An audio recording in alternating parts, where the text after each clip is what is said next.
Irmãos amados, privilégio poder partilhar mais uma vez com vocês a palavra de Deus. Então abra sua Bíblia comigo no livro do profeta Isaías.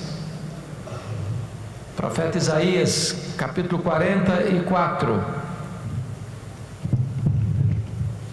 Profeta Isaías, capítulo 44, versos 3 a 5. Está escrito: porque derramarei água sobre o sedento, torrentes sobre a terra seca. Derramarei meu espírito sobre a tua posteridade e a minha bênção sobre os teus descendentes, que brotarão como a erva, como salgueiro junto às correntes das águas.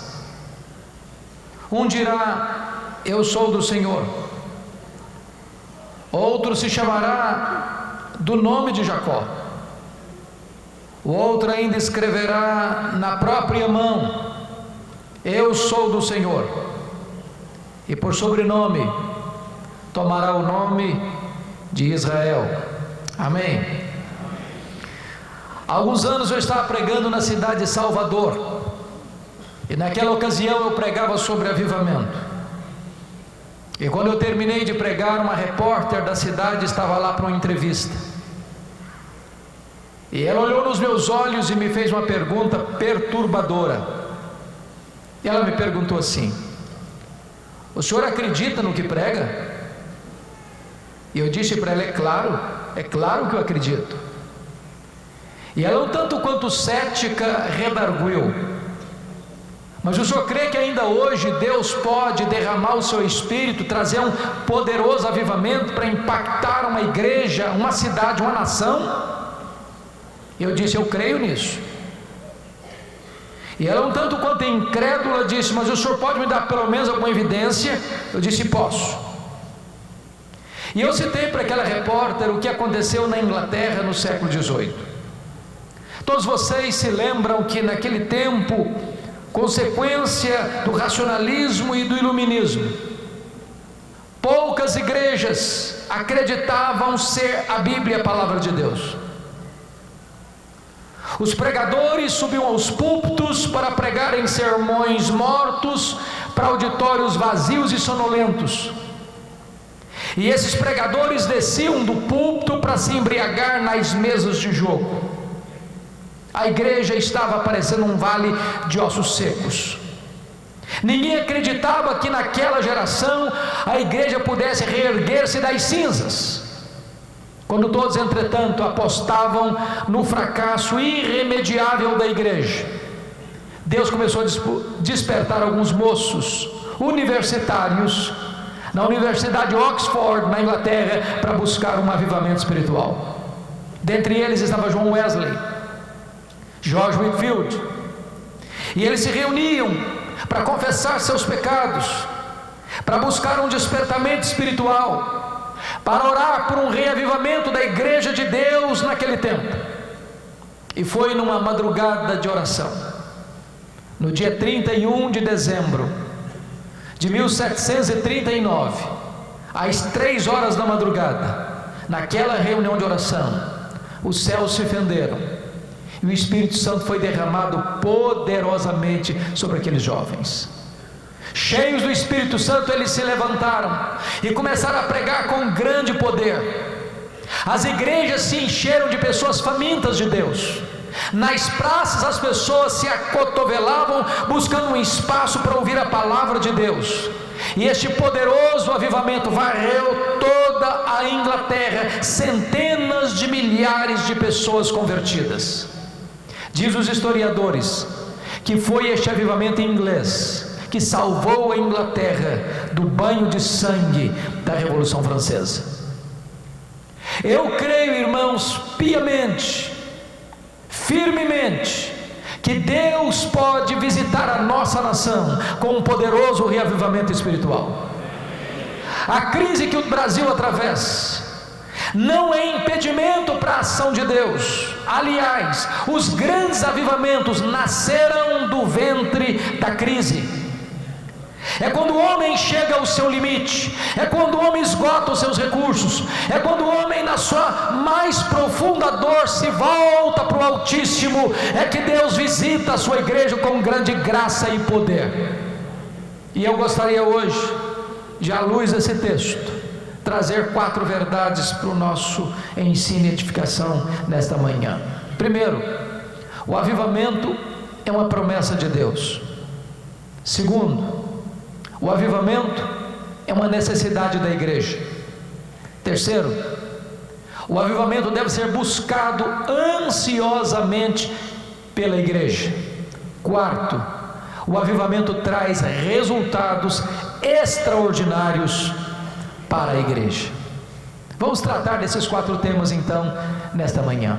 Em primeiro lugar, o avivamento é uma promessa de Deus. Veja comigo o verso 3: porque derramarei água sobre o sedento, torrentes sobre a terra seca, derramarei meu espírito sobre a tua posteridade e a minha bênção sobre os teus descendentes. Notem que esta promessa tem 2 aspectos. Primeiro, é uma promessa segura, que quem promete não é homem para mentir. Quem promete é aquele que fala e cumpre o que diz, faz e ninguém pode impedir sua mão de fazê-lo. Notem isso, irmãos, quem está prometendo não é um homem, não é uma igreja, não é um concílio eclesiástico. Quem está prometendo é o próprio Deus Todo-Poderoso, que vela pela sua palavra em a cumprir. Nenhuma força na terra, nenhuma oposição do inferno pode impedir Deus de cumprir esta promessa à sua igreja: eu derramarei do meu espírito. O sinédrio judaico tentou ameaçar, intimidar e prender os apóstolos, mas quanto mais se perseguia a igreja, mais a igreja florescia. Os imperadores romanos tentaram derramar sangue, crucificando os crentes, jogando-os nas arenas para os cães morderem, para os touros pisarem, para os leões esfaimados da Líbia devorarem. Mas quanto mais sangue era derramado, mais a igreja florescia. Na verdade, ninguém detém os passos de uma igreja cheia do Espírito Santo de Deus. Mas em segundo lugar, o derramamento do Espírito, irmãos, não é apenas uma promessa segura, mas é também uma promessa abundante. Volte os seus olhos para o verso 3: porque derramarei água sobre o sedento, torrentes sobre a terra seca, derramarei meu espírito sobre a tua posteridade e a minha bênção sobre os teus descendentes. Notem que ele está falando de derramamento, ele está falando de torrentes, ele está falando de algo caudaloso, de algo profuso e abundante. Talvez a sua e a minha maior dificuldade nesse quesito é reduzir e limitar a obra de Deus à nossa experiência.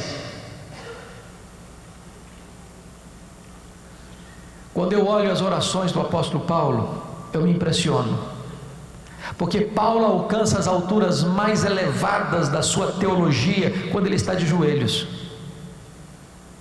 E quando Paulo estava de joelhos, preso em Roma, no capítulo 3 de Efésios, verso 19, ele faz para mim a mais ousada oração jamais feita na história.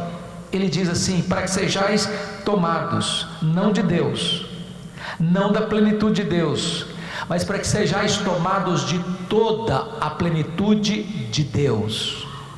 A grande pergunta é: quem é Deus? Para citar apenas os atributos que só Deus possui, diríamos que Deus é autoexistente, que Deus é infinito, que Deus é imenso, que Deus é eterno, que Deus é imutável, que Deus é onipotente, que Deus é onipresente, que Deus é onisciente, que Deus é transcendente, que Deus é maior que tudo quanto Ele criou. E agora Paulo está orando para que você e eu, frágeis vasos de barro, sejamos tomados de toda a plenitude de Deus. E quando você pensa que o velho apóstolo está delirando na prisão, ele logo em seguida no verso 20 diz assim: ora, aquele que é poderoso para fazer não mais, não muito mais, mas infinitamente mais do que tudo quanto pedimos ou pensamos, conforme o seu poder que opera em nós, a ele seja a glória na igreja e em Cristo Jesus, agora e pelos séculos eternos. Eu quero dizer para você nesta manhã, meu irmão e minha irmã, que Deus tem mais para nós, Deus tem muito mais para nós, Deus tem infinitamente mais para nós. E eu gostaria de ilustrar isso. No século XIX havia uma família muito pobre nos Estados Unidos. Essa família tinha 7 filhos pequenos, de 14 anos para baixo. Quando o chefe dessa família morre, deixando a viúva pobre, endividada, com 7 filhos para criar e grávida do 8º.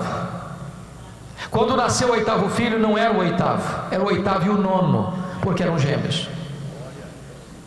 As pessoas diziam para aquela mulher: a senhora não tem condições de criar esses filhos. E ela disse: eu não desisto e não abro mão dos meus filhos. Até que um dia o 5º filho disse para ela: mamãe, eu vou sair da roça, eu vou para a cidade, Deus tem um plano na minha vida. E aquele menino foi para Boston, em Massachusetts, encontrou um emprego na sapataria. Um dia o seu professor de escola bíblica dominical, o Sr. Edward Kimball, vai lá na sapataria e leva aquele menino a Cristo. Já era um jovem. Quando ele entra numa igreja, o pregador dizia assim: o mundo está para ver o que Deus pode fazer com um homem totalmente entregue nas suas mãos. Aquele moço disse: meu Deus, eu quero ser esse homem. Um dia ele caminhava em Nova York, pela Wall Street, quando de repente o Espírito Santo veio com um grande poder sobre ele.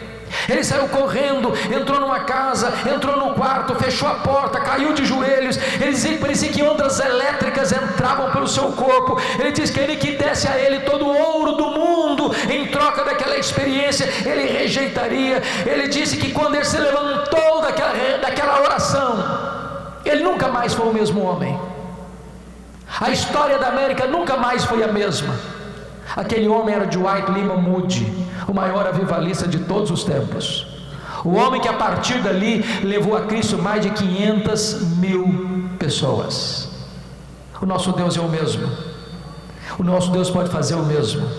Ele prometeu e Ele é fiel para cumprir. O avivamento é uma promessa segura e abundante de Deus. Mas há uma segunda verdade nesse texto. Segundo lugar, o avivamento é uma necessidade da igreja. Volte os seus olhos de novo para o verso 3. Porque derramarei água sobre o sedento, torrente sobre a terra seca, derramarei o meu espírito sobre a tua posteridade e a minha bênção sobre os teus descendentes. Notem vocês que há muitos símbolos do Espírito Santo na Bíblia: o azeite, o hálito, o vento, o fogo, a pomba, a água. Por que o Espírito Santo aqui é simbolizado pela água? Para nos ensinar algumas verdades. Primeiro, não há vida sem água, irmãos. Não há vida sem água. Você pode ter a melhor terra, você pode ter os melhores insumos, você pode ter a melhor semente, você pode ter a melhor tecnologia. Se não tiver água, a semente morre mirrada no ventre da terra.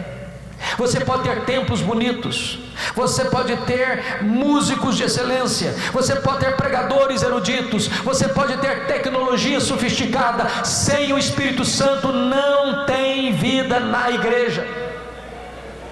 Eu preciso concordar com o pastor batista Charles Haddon Spurgeon, quando ele disse assim: é mais fácil eu acreditar que um leão tornar-se-á vegetariano do que eu acreditar que uma alma sequer possa ser salva sem a obra do Espírito Santo.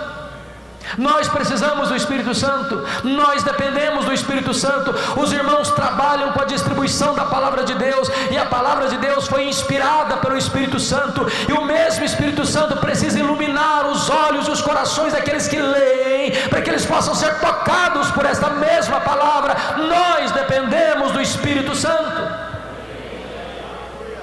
Mas em segundo lugar, a água é necessária para purificar. Eu não sei se você já fez essa pergunta, eu já fiz tantas vezes. Por que nós ainda não recebemos um poderoso avivamento na nossa geração? Por quê? Será que a mão de Deus está encolhida? Será que os ouvidos de Deus estão surdos? Será que Deus ama menos a igreja hoje do que amou no passado, quando Ele derramou tantas vezes e tão poderosamente do seu Espírito? O que é que está impedindo a chegada dessas torrentes dos céus? E nós só temos uma resposta para esta pergunta, irmãos, é que existe entre as chuvas de Deus e a terra seca um obstáculo no caminho. Antes de Elias subir para o cume do Carmelo para orar por chuva em Israel, diz a Bíblia que ele primeiro retirou Baal do caminho.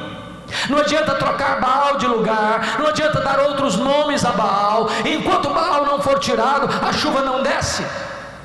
O que impede o derramamento do Espírito, irmãos, é o pecado. É o pecado. E vocês são provas disso, e vocês, digo, são testemunhas disso, que a igreja evangélica brasileira passa, irmãos, preocupantemente por um processo triste e acelerado de secularização. Secularização. As pessoas entram para a igreja, mas a vida não muda. Se você perceber, o índice de divórcio dentro da igreja hoje é quase o mesmo fora da igreja. Se você perceber hoje, o índice de rapaz e moça que vai para a cama com o namorado dentro da igreja é quase o mesmo fora da igreja. Se você ver hoje o índice de gente que mente e é desonesto nos seus negócios, até dá cheque sem fundo dentro da igreja, é quase o mesmo fora da igreja. Eu conheço igrejas onde a juventude sai de uma reunião de oração e vai para a balada. Eu conheço igrejas onde a liderança, depois de uma reunião de estudo bíblico, abre uma garrafa de uísque e compartilha. Eu conheço igreja evangélica no Brasil hoje, onde a liderança tem a confraria do charuto. Eu conheço igreja hoje, irmãos, onde os pastores choram e dizem assim para mim: pastor, a nossa denominação não batizou um crente por igreja por ano, em média. Nós temos igrejas onde nada tem mais nada a ver. Eu choro em dizer isso, mas eu tenho rodado esse Brasil, pregado em mais de 1000 igrejas das mais diversas denominações. As festas de casamento dos nossos crentes estão se transformando numa vergonha. Uma vergonha. Você sai do templo e vai para um rico cerimonial e lá o pau quebra. O pau quebra. A música que rola lá não tem nada a ver com Deus mais. Bebida alcoólica se serve todas. Acende-se uma luz com uma boate moderna e o povo de Deus, com as pernas trôpegas, bêbado, cai na pista de dança. Olha para o retrovisor e veja as igrejas que entraram por esse caminho, onde foram parar.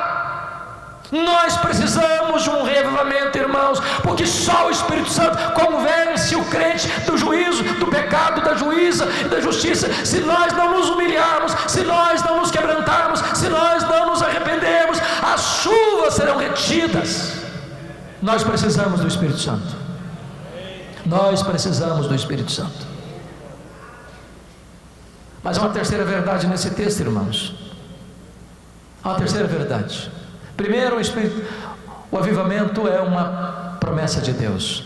Segundo, o avivamento é uma necessidade da igreja. Terceiro, o avivamento deve ser buscado ansiosamente pela igreja. Volta os seus olhos de novo para o verso 3.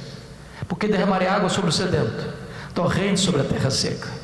Derramarei meu espírito sobre a tua posteridade e a minha bênção sobre os teus descendentes.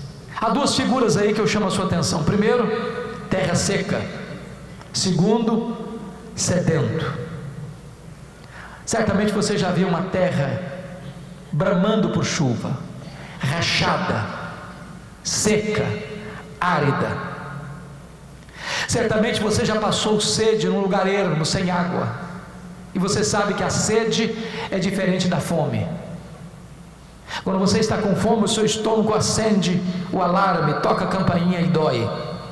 Mas se você não se alimenta naquele momento, daqui a pouquinho a fome, a dor vai embora, e você jejua um dia, e você jejua 2 dias, e você jejua uma semana, e você jejua um mês. Mas não é assim com a sede. A sede é implacável. A sede tortura você. A sede esmaga você. A sede estiola você. A sede mata você. Sabe quando nós vamos experimentar um avivamento? Quando nós tivermos sede de Deus. Sede de Deus. Olha para a igreja brasileira. Ligue a televisão. Ligue o seu rádio. A maioria esmagadora das mensagens que você escuta é que você tem que correr atrás da bênção. É que você merece coisa melhor. É que Deus está a seu serviço. É que você é o centro do universo. E que você precisa reivindicar dinheiro e riqueza e prosperidade e saúde e isto e aquilo outro. E as pessoas hoje estão sendo ensinadas que elas devem buscar a bênção. E avivamento não é correr atrás da bênção. Avivamento é ter sede do abençoador. A maior necessidade da igreja não é de coisas. A maior necessidade da igreja é de Deus. Só Deus satisfaz a nossa alma. Só Deus preenche o vazio do nosso coração. Só Deus pode dar significado à nossa vida. Por isso, irmãos, nunca houve na história bíblica, nunca houve na história da igreja nenhum avivamento sem ser precedido por oração. Por oração. Na maioria das igrejas, as reuniões de oração já estão no CTI. As pessoas têm tempo para um churrasco. As pessoas têm tempo para uma festa. Mas as pessoas não têm mais tempo para buscar a Deus. Elas estão ocupadas demais para se ocuparem com Deus. Sabem por quê? Porque falta fome de Deus. Porque não tem sede de Deus. Porque Deus não é mais a prioridade. Nós precisamos desesperadamente, irmãos, buscarmos o Deus Todo-Poderoso e termos sede de Deus, sede de Deus, sede de Deus. Eu estava visitando a África do Sul, a missão Kwasi-Zabando, e o pastor Hélio Stign pregava já ali numa tenda há mais de 10 anos, com resultados muito pequenos, até o dia em que se aproxima uma mulher muito aflita e pergunta para ele: o senhor está pregando que o seu Deus tem todo o poder? Ele respondeu: é isso que eu estou pregando. E a mulher sentiu-se aliviada e disse: então eu preciso do seu Deus. Ela disse: eu tenho uma filha endemoniada lá em casa, amarrada com arame num tronco. Vamos lá em casa para minha filha ser liberta. E o pastor Hélio Stign disse que naquele momento ele sentiu um calafrio na espinha e pensou: meu Deus, e se não funcionar agora, o que é que eu vou fazer? E chegou naquela casa, aquela moça estava com uma fera selvagem, ensanguentada, amarrada num tronco. Em vão ele tentou expulsar os demônios daquela moça. Chamou os outros missionários da região e não conseguiram. Levaram aquela moça para uma fazenda, ela quebrou tudo lá e tiveram que devolver a moça em estado pior. E o pastor Hélio tomou uma decisão na vida: vou arrumar as malas e vou embora. Eu não tenho mais autoridade nem credencial para ser pastor e ser missionário nessa região. Eu vou embora. Quando ele estava arrumando as malas, o Espírito de Deus segredou ao coração dele o seguinte: você não tem que ir embora, você precisa buscar poder. Ele parou tudo que estava fazendo e começou a buscar a Deus, e começou a acertar a vida com Deus, e começou a desejar ardentemente uma visitação poderosa do Espírito de Deus na sua vida. Eles oraram por longo período. Nos últimos 3 meses eles reuniam-se 3 vezes por dia, e tamanha era a convicção de pecado que Deus trouxe sobre eles, que eles apenas conseguiam chorar pelos seus pecados. Depois de 3 meses de lágrimas, numa determinada manhã, em reunião de oração, o Espírito Santo veio com grande poder sobre eles. A primeira coisa que fizeram foi lá naquela casa e, na autoridade do nome de Jesus, libertar aquela moça. Os feiticeiros da região vinham correndo, chorando, confessando os seus pecados. Quando os missionários acordavam, na porta de cada um deles havia 50, 60, 80, 100 pessoas com pressa para acertar a vida com Deus. Eu visitei ali numa fazenda um templo construído para 15 mil pessoas, com 3 cultos por dia. Porque na verdade, quando a igreja busca a face de Deus, quando a igreja tem sede de Deus, Deus sende os céus e desce. Porque só tem chuva para a terra seca, só tem água para o sedento, só o Espírito Santo é derramado para aqueles que anseiam ardentemente por Deus. E eu estou seguro disso, irmãos.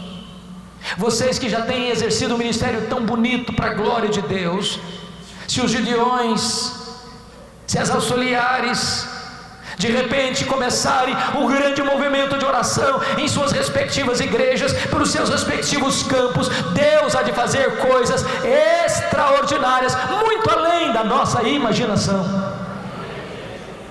Porque a distribuição da palavra de Deus não pode ser desassociada com a vida intensa de oração, porque quem faz a obra é Deus, quem convence de pecado é Deus, quem abre os corações é Deus, quem regenera é Deus, quem faz toda a obra é Deus. Nós precisamos depender mais de Deus. Mas há uma última verdade nesse texto que eu gostaria de partilhar. Primeiro é que o avivamento é promessa de Deus.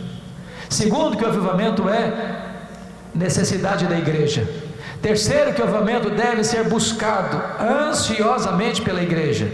Mas em quarto lugar, o avivamento traz resultados extraordinários para a igreja. E o primeiro resultado, irmãos, está aí no versículo de número 4, é o crescimento numérico expressivo, e os teus descendentes brotarão como erva, como salgueiro junto às correntes das águas. Irmãos, eu não sei se isso aflige o coração de vocês, mas é tão triste quando você vê a igreja crescendo tão pouco, alguns vegetando. O Instituto Moody fez uma pesquisa e detectou que apenas 5% dos crentes já levaram alguém a Cristo. Em tempos de avivamento, irmãos, a igreja floresce. Em tempos de avivamento, Deus traz as multidões famintas, sedentas, com pressa de acertarem a sua vida com Deus. Eu não sei quantos de vocês já ouviram o pastor Ronaldo Lidório. Ele é um jovem missionário, hoje não tão jovem assim, mas quando ele foi para Gana, para plantar uma igreja entre os concombas, um povo animista, feiticeiro, ágrafe, não tinha ainda a sua língua grafada. Depois de andar por mais de uma semana entre matas e alagados e pântanos para alcançar aquela tribo, aquele povo, ele chega ali. E durante 3 meses ele ora e jejua, pedindo a Deus uma estratégia para alcançar os concombas. Depois de 3 meses de oração, Deus faz um milagre. O povo não aprende o nome dele. Ronaldo era um nome muito difícil deles pronunciarem, então mudaram o nome dele para um nome africano, Umborbe. E Umborbe significa o homem que diz que existe um Deus. Quando ele chegava numa aldeia e alguém lhe perguntava qual é o seu nome, ele respondia: eu sou o homem que diz que existe um Deus. Isso provoca uma segunda pergunta: quem é o seu Deus? Ele dizia: ajunte o povo da sua aldeia que eu lhes direi quem é o meu Deus. Não tinha melhor introdução de sermão do que o nome dele. Desta maneira, uma mulher de uma aldeia vizinha faz uma viagem de 3 dias a pé, com a filhinha de 7 meses no colo, à beira da morte, com a pele toda cheia de feridas, o corpo todo cheio de feridas, a pele quase necrosada. E aquela mulher chega em Coni e pergunta ao Ronaldo: o senhor é o homem que diz que existe um Deus? Ele diz: sou eu mesmo. Ela disse assim: eu gostaria de saber se o seu Deus pode me ajudar, porque todos os deuses que eu conheço não puderam fazer nada pela minha filha. Se o seu Deus tem poder, peça o seu Deus para curar minha filha. O Ronaldo pega aquela criança nos braços com a sua esposa e faz uma breve oração e diz: meu Deus, este povo não sabe que Tu és o Deus vivo e todo-poderoso. Este povo não sabe que Jesus Cristo venceu a morte e tem toda a autoridade nos céus e na terra. Ah, Senhor, cura esta criança para a glória do Teu nome, para testemunho do Evangelho entre esse povo. enrolou a criança de volta nos panos. A mulher pegou o caminho de volta, 3 dias de viagem para sua aldeia. Quando ela chega na sua aldeia, desembrulha a criança. Nem cicatriz de feridas havia mais no corpo daquela criança. Aquela mãe sai clamando por entre as casas da sua aldeia ter encontrado o Deus vivo e verdadeiro. E o Ronaldo registra num de seus livros que a partir daquele dia não ficou um dia sequer sem que pelo menos uma pessoa se rendesse a Cristo. Ele passou ali pouco mais de 6 anos e plantou 14 igrejas com mais de 4.000 pessoas batizadas. Hoje já são dezenas de igrejas com dezenas de milhares de pessoas salvas, porque quando Deus derrama do seu Espírito, os descendentes de Abraão vão brotando como salgueiro junto às correntes das águas. Segundo resultado, irmãos, de um avivamento, está no versículo 5. É o testemunho verbal dos crentes. Está escrito: um dirá, eu sou do Senhor, e por sobrenome tomará o nome de Jacó. Oh, amados irmãos, em tempos que Deus derrama o seu Espírito, as crianças se levantam, os adolescentes se levantam, os jovens se levantam, os homens e as mulheres se levantam, os anciãos e as anciãs se levantam, os pastores, os missionários se levantam, todos se levantam para dizer: eu sou do Senhor, eu sou do Senhor, eu sou do Senhor, eu sou do Senhor. Já imaginaram, irmãos, a revolução que seria se toda a igreja se levantasse, saindo para as ruas, para as praças, para os becos, para os hospitais, para as indústrias, para as fábricas, para os escritórios, para todo canto, para todo lado, para dizer: eu sou do Senhor, eu sou do Senhor, eu sou do Senhor, eu sou do Senhor. Essa mensagem seria na velocidade de um rastilho de pólvora. Nós poderíamos impactar a nossa nação em meses. Talvez você até argumente: mas embora eu seja um gideão, eu não fiz teologia, eu até entrego um Novo Testamento, mas eu não sei abrir a boca e falar. Deixa eu dizer uma coisa para você: você não precisa ser um teólogo, você não precisa ser um pastor, você não precisa ser um missionário.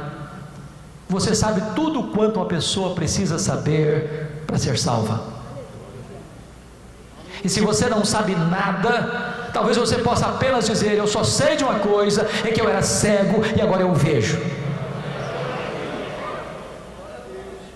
Quando eu cheguei no seminário de Campinas, nos idos de 1978, vindo de uma região rural, uma missionária americana fez amizade comigo e disse para mim: eu vou levar você na escola de cadetes de Campinas. Era um lugar muito bonito, e eu fiquei com a oportunidade e fui com ela. Quando eu cheguei na escola de cadetes de Campinas, a primeira pessoa que eu vi, obviamente, foi um cadete, e ele estava no seu posto de guarda, com a metralhadora na mão, com a sua farda bem engomada, com o nome bordado na lapela da sua farda: João Miguel Corpas. E eu, com aquele entusiasmo de falar de Jesus, me aproximei dele e perguntei: João Miguel Corpas, você conhece a Jesus, o Filho de Deus? E este moço faltou pouco me bater. Ele era um ateu, ele me afrontou, e ele zombou da minha fé, e ele escarneceu do nome de Jesus, e disse: eu não acredito nessa tolice, e por favor não me incomode. Eu confesso para vocês que por um tempo eu perdi o rumo de casa, eu fiquei calado, mas de repente Deus colocou algumas palavras na minha boca e eu não as omiti. Eu disse: João Miguel Corpas, antes de ir embora eu preciso lhe dizer 3 coisas. Primeiro, Deus existe, acreditando você nele ou não. Deus não depende de você acreditar nele para ele existir, ele existe assim mesmo. Segundo, esse Deus ama você, esse Deus se importa com você, esse Deus provou o amor dele por você, enviando o seu único filho Jesus Cristo para morrer numa cruz em seu lugar, para dar a você a vida eterna. E a terceira coisa que eu preciso lhe dizer é que você é um pecador, e se você não se arrepender, você vai para o inferno, e até logo. E saiu o mais rápido possível. O homem estava com a metralhadora na mão. O que eu jamais podia esperar é que no dia seguinte a mesma missionária retornasse ao seminário. E ela disse: Hernandes, eu preciso que você vá na minha casa agora. Eu falei: o que aconteceu? O João Miguel Corpus está lá em casa e quer te ver. Eu fiquei pensando: meu Deus, será que ele ficou aborrecido comigo? Será que ele não gostou da minha abordagem? Eu fui pensando mil coisas. Quando eu cheguei naquela casa, o João Miguel Corpus estava sentado no fundo da sala. Quando ele me viu entrando, ele se levantou, correu na minha direção, me segurou firme pelos braços e disse: por favor, me fale do seu Deus, me fale do seu Jesus.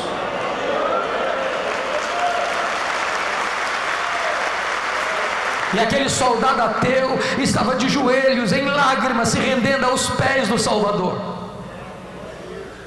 Eu tive o privilégio de acompanhá-lo os 4 anos de seminário. No primeiro mês ele levou 3 colegas da escola de cadetes a Cristo. Se integrou numa igreja evangélica em Campinas. Transformou-se num abençoado missionário dentro daquela escola de cadetes. Depois que eu saí do seminário, eu perdi o contato com ele. Há 2 anos eu estava pregando na CEPAL, em Águas de Lindóia, quando uma pessoa se aproxima de mim e pergunta assim: você tem notícias do João Miguel Corpus? Eu disse: não, eu gostaria tanto de saber notícias dele. Ele me disse: eu sou amigo dele. O João Miguel Corpus está concorrendo ao generalato, vai ser general. Mas João Miguel Corpus é ministro do Evangelho, ele é pastor. Ele é pastor da Assembleia de Deus. Na semana seguinte eu estava pregando em Vila Mariana, em São Paulo, e lá estava o João Miguel Corpus com a sua esposa para me dar um abraço. Há alguns meses eu fui em Santos para jantar na casa dele, e ele me contando quantas maravilhas Deus fez na sua vida. E Deus me ensinou uma lição: abra a tua boca e Deus a encherá. Porque o poder não está na sua argumentação, o poder não está na sua metodologia, o poder está no Evangelho. O Evangelho é o poder de Deus para a salvação de todo aquele que crê. Abra a sua boca. Mas eu concluo, eu termino aqui dizendo que há uma última verdade aqui. É que quando nós recebemos o poder do Espírito Santo, irmãos, não apenas tem crescimento numérico, não apenas tem testemunho verbal, mas também tem testemunho de vida. Diz o texto no verso 5 que o outro escreverá na própria mão: eu sou do Senhor, e por sobrenome tomará o nome de Israel. Tem muita gente que diz que é do Senhor hoje. Quando você vai ver a vida que leva, você fica em dúvida. Como é que trata a esposa? Como é que trata o marido? Como é que trata os filhos? Como é que lida com o dinheiro? Como é que lida com o sexo? Como é que lida com o sucesso? Mas em tempos de avivamento, queridos irmãos, as pessoas poderão escrever na própria palma da mão: eu sou do Senhor.